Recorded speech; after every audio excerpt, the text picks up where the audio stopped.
mapama kung sino-sino.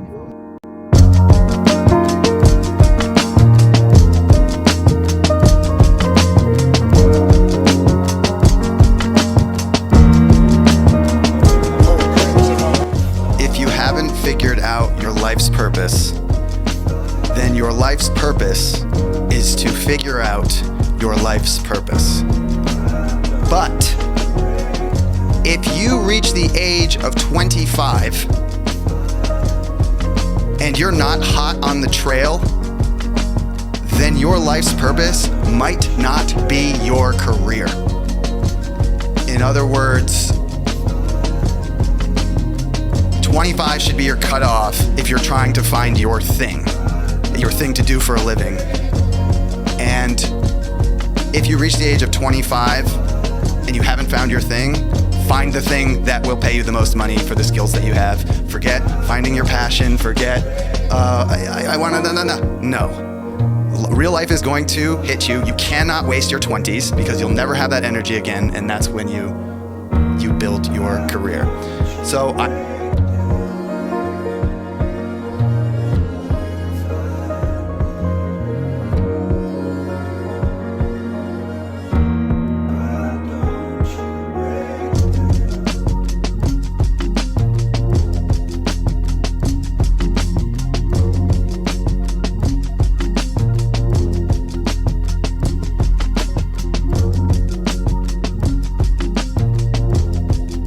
Okay, the 25-year-old loner always wonders how their life could have turned out differently.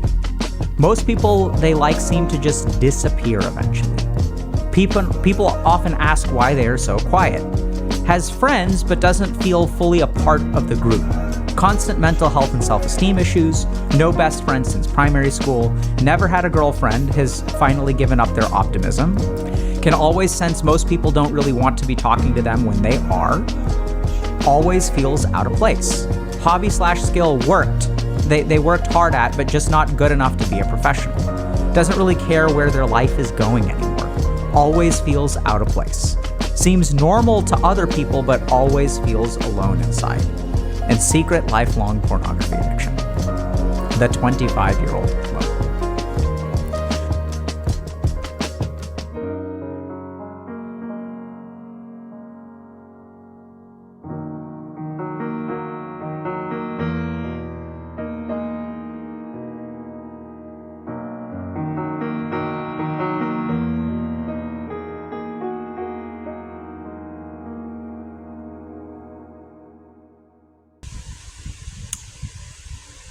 okay. Fuck. To-do list before forgets. Tomorrow will be the first day I'm unemployed again. July 1. I need to jog in the morning just to feel myself again jogging, and then do a bit of writing habang in between that, tapos record yung jogging process ko horizontal, tas try to make sure na tumatakbo ako, kita yung sarili ko sa court, tapos i-zoom in na lang kapag vertical,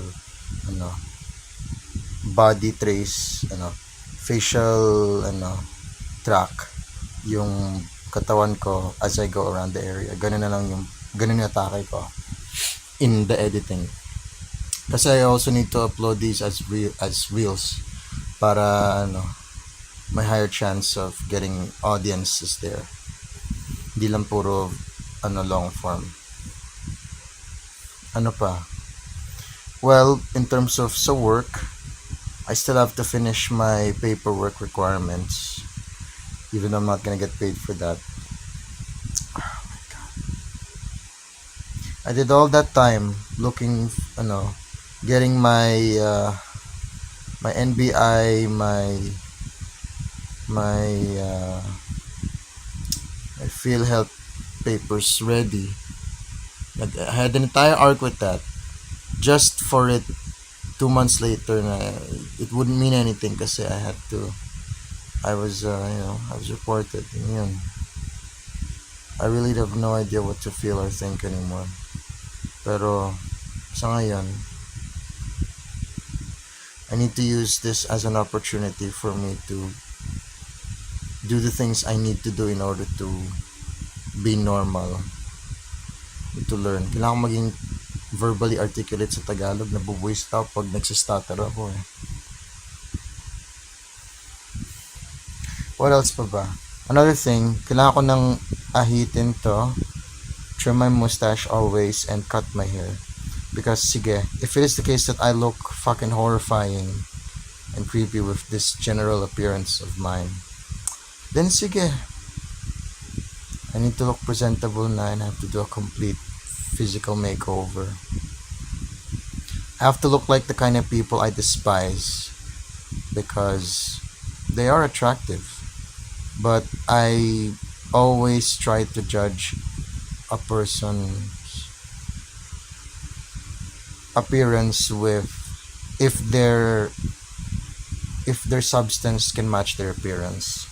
And ako, I have a lot of substance but I don't have a lot of appearance. I have potential for appearance but I'm souring it with my inability to have proper grooming and self-care.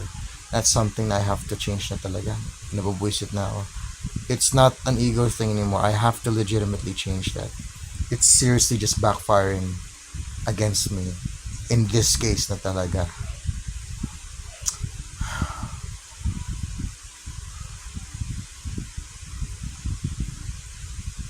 What else? Just go, Lord. The ironies are hilarious for you sa pinaggagawa niya sa buhay ko. But I digress. Ano pa ba? I need to clean up my room and work on my stories na, including yung horror novela na isip ko na a guy is stuck in an at first it's a haunted art gallery, very subtle lang ganun yung ghosts doon, tapos present tense siya as he's experiencing it at the moment. I need to search books na may present tense examples experiencing it at the moment.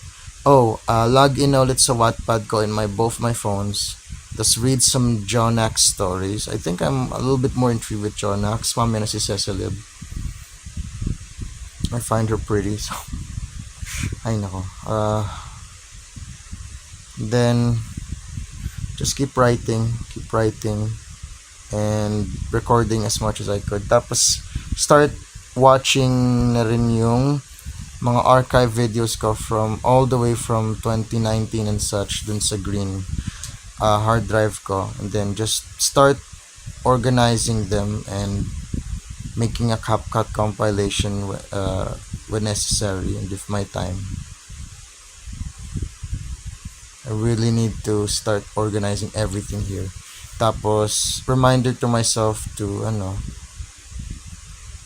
take pictures of my drawing para pwede ko siya makompile into a Word doc and then convert it into a PDF para may copy ako of all of my drawings separated by sketchbook volumes but united by theme ba or year. Basta gawa muna ako ng isa. Tapos mamaya ako na problemahin yung organization niya. Make a digital archive first, then worry about the shuffling of them later. Maybe I can shuffle them slowly once may magawa na akong isa. Kasi parang I have a tendency to edit it na kapag nakagawa na ako ng laman doon. What's next? Apply pa sa mga manga, Filipino manga, comics, manga na directly, manga jobs. Tas mommy sent me yung animation studio thing. Backread ko, double check ko, and apply ako dun. Anatomy test, ganun. Apply ako dun. Tapos si Sir Bongbong sa Flying Dutchman, sa Flying Canvas, invited me sa July exhibition nila. I need to finish din at least a couple more paintings dito na maliliit. Na at least 8 or 10. I'm thinking about 8.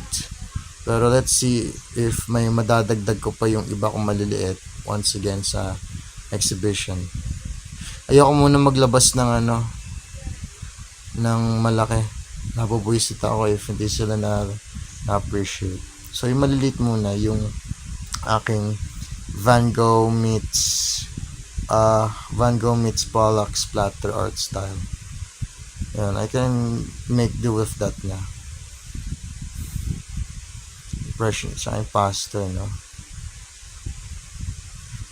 Bili ako ng gesso and ng boys and white paint para magamit ko siya for making impasto.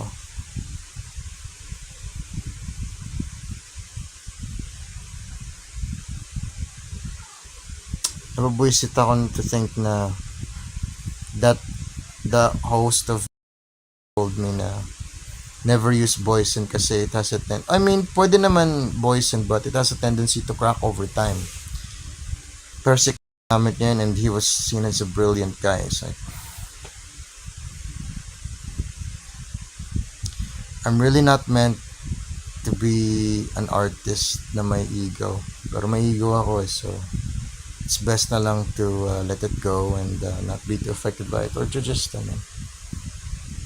hindi ako magaling. No matter what I do, no matter who tells me, hindi ako magaling. Tsaka, yung pag nag-art ako, gusto ko i-justify na magaling ako eh.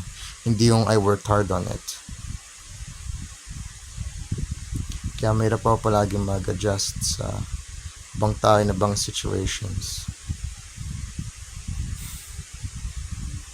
Ano pa ba? Order pa ako ng Gomo SIM card for my Huawei Wi-Fi phone. Subukan ko lang yun. Or namang $499 only data. And then, ayusin ko na yung manuscript ko. Yung Screaming Canvas. Tapos submit ko na yun sa sasubmitan ko na writing and publication house. Kasi nabubuisit ang tagal ko nang di pa natatapos yun eh.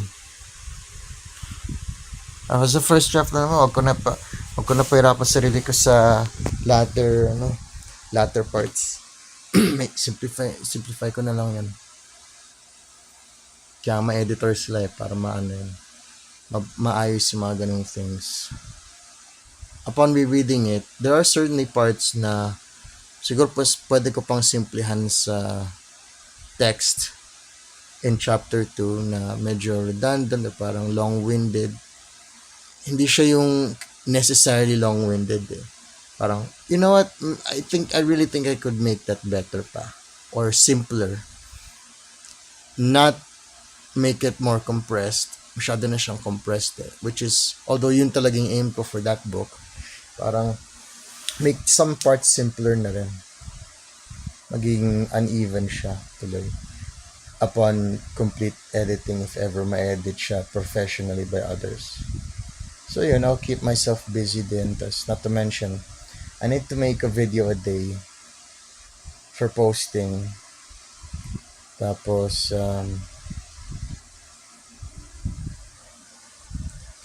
yeah. Basta, tapusin ko naman yung kailangan tapusin. I'm gonna make things difficult for myself again, always. And don't forget to work on the Luminous Art Gallery. Dapat by, by September, tapos ko na siya. Yung first draft niya. Everything's fully, organized and written. 70,000 words. Kaya ko naman talaga but Kailangan ko lang siyang pagtrabahuin din at i-edit. Oh, don't forget to search yung mga old GMA 7 Channel 2 TV shows na full episodes na sa YouTube. Record din ako ng reaction videos to those. Tapos mamaya ko lang siya i-compile. Tapos I might finally watch One Piece. I might finally start watching One Piece. Pero yeah, yung Gordon Ramsay TV show, kailangan rin yung Gordon Ramsay Being Gordon Netflix special, I also have to finish that. Culinary Wars Season 1, I also have to watch that. And edit na rin yung mga Season 2 vlogs ko. Lipat ko yung mga porn videos and other files from my laptop to my hard drive. Tapos organize ko rin yung hard drive contents ko. And then also record myself and daily report yung mga read see stories na nababasa ko, and also one of my novels na I have to read, which is Mistborn. Kailangan ko nga itong i-Excel sheet lahat ng ito, nabubuwis ito. So okay, sa mga LHA stuff, TABARHA, mas marami pa yung LHA ko kaysa sa RHA ko. Pero dapat matapos ko na yun, mas urgent yung RHA list. Kasi I won't receive my certificate of employment or whatever it is na they'll give me, kasi apparently pang regular lang yun. Whatever it is certificate they'll give me, unless ma-submit ko lahat ng pending requirements ko. So I have to finish I need to finish urgently yung booklets muna. Especially since July na bukas. I have 2 weeks to finish them all. So sila yung priority ko bukas. But simulan ko na rin mag-jogging and gumawa ng quick or easy to edit na mga daily vlogs as much as possible. I have 4 phones here. I need to make use of all of them. I have 4 phones, 1 working tablet, 1 working laptop. I have 6 devices. Hindi ko kaya ma-edit yun in all of them ng maayos. Lahat sila palaging puno. I have to make use of all of my cameras.